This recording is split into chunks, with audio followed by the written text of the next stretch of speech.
Makadi muri Zimbabwe ine ndinofara ndinovimba vazhinji venyu munondiziva nezita ramunondiziva naro asi pari zvino ndodzimadzibaba Bright ndakandane nguva ndichishushikana kuti mukuru wangu handichamuone akaenda kupi saka ndinopa kutenda nemufaro mukuru kuti ndakwanisa kushanya kusvika kwaari kugara ndoda kunzwa kuti mukuru wangu uyu akanga arovera kupi. Makadi baba Oliver?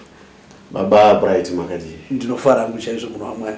Ndinofara anditi muchiona ndasvika pano panasi ndane nguva ndichikutsvagai ndichishushikana kuti manyora kupi baba.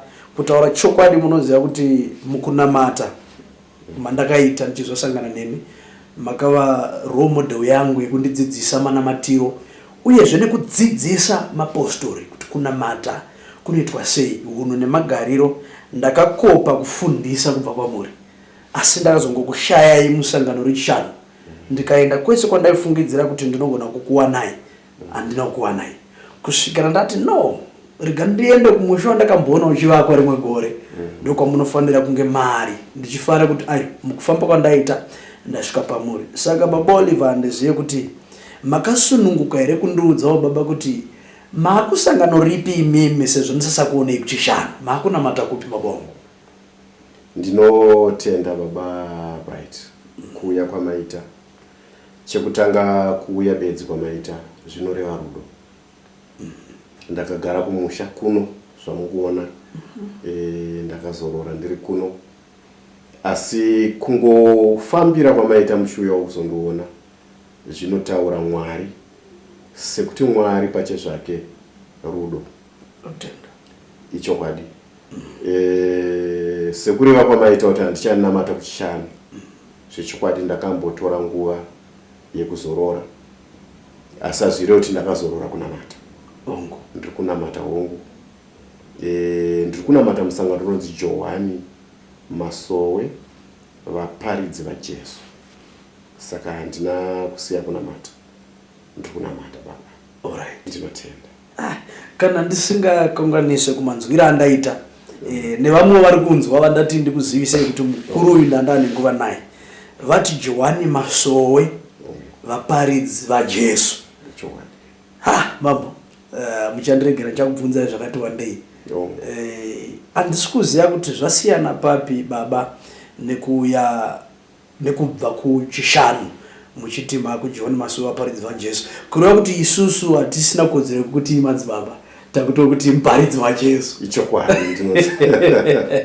saka ndiri kumbirawo kuziva kuti the difference between Johani Masowe yechishanu neJohani Masowe vaparidzi vaJesu zvakamira sei ipapo, musiyano wacho uri papi?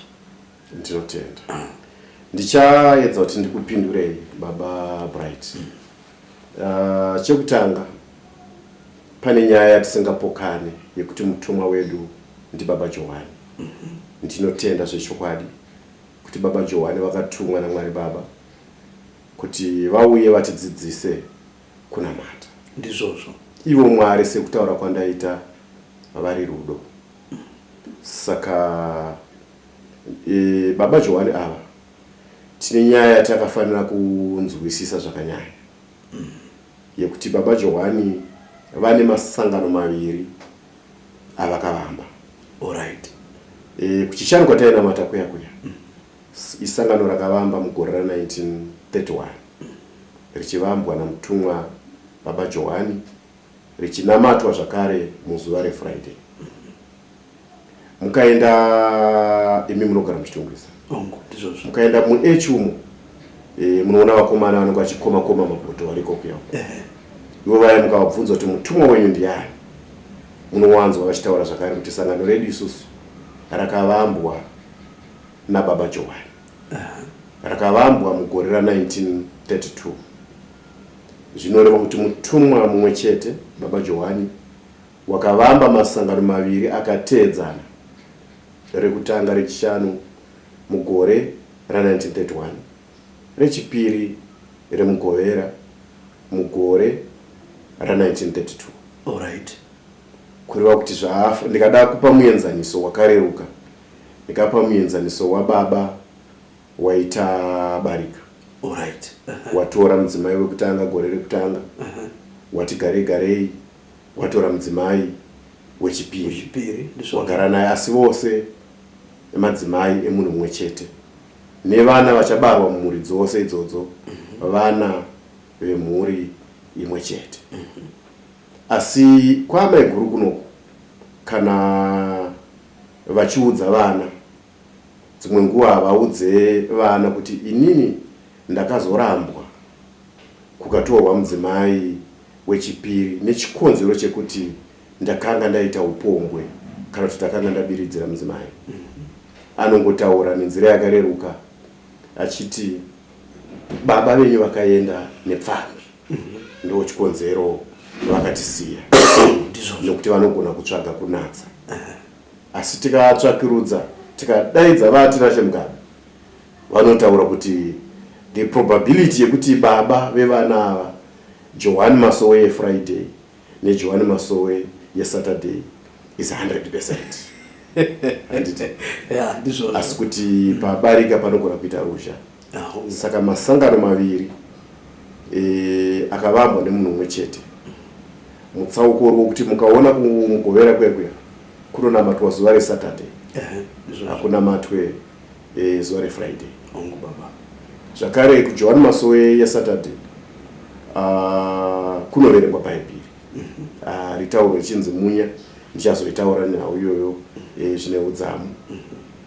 Zvakare kune chinhu chinonzi baptism, water baptism kana kuti Jordan. Asi zvose zvichitaura imba yemunhu mumwe chete. Handizive kana muri kumapanzwisisa. Ndikupanzwa. Ndinotenda. Ndichida kuwedzera futi zvakare ipapo. Chimwe chinhu chakaita kuti ndizosarudza saka ndowandira kwamainini here kana kuti ndowandira kwamai guru. Nokuti baba vamwe chete, mwana anoita sarudzo, toda kuenda kwamainini kana kwamai guru nekuti DNA imwe chete. Chakaita kuti nditi ndiende zvangu kwamainini, ndimbodya bota rinobikwa kwamainini, ndimbodya mbuva iri kwamainini, ndombobva kwavahosi. Ndakazvitarisa pachezvangu, ndikaona kuti munamatiro wandiri kuita ndiri muchishanu, ndiri kuparidza zvandisiri kurarama. Ndiri kuparidza zvandisingararama. Saka ndakaona kuti handina kwandinoenda kana ndikapokana naMwari nenzira yekuparidza ndiri munyengeri semuenzaniso. Tinotaura tichiti Mwari rudo pachezvake. Amen. Asi ini muchiri kwauchishanu naye, baba, ndofunga munonzwisisa kuti tinotaura chiti musangano reJohani Masowe wechishanu tine vanhu vasingabvumidzwe kunamata muchishanu. Ndizvozvo ndinogona kuda kuti ndiverenge musangano redu rakanzi mapurisa hafaniri kunamatamo, mapurisa hongu, masoja hafaniri kunamatamo, pamwe chete nemadoctors hatifaniri kunge tiinaro musangano umu. Saka ndine mufaro mukuru kuti imwe nguva ndinogona kuvhurika pane zvimwe zvinhu zvandandakavharika.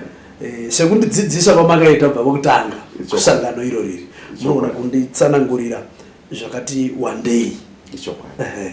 So muenzaniso inini ndaive mupurisa setarapi.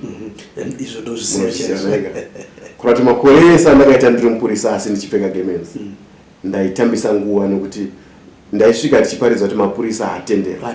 Ndizvozvo. Asi ndichibva ndosvika ndopfeka chunika, ndizvozvo, ndoenda kubasa.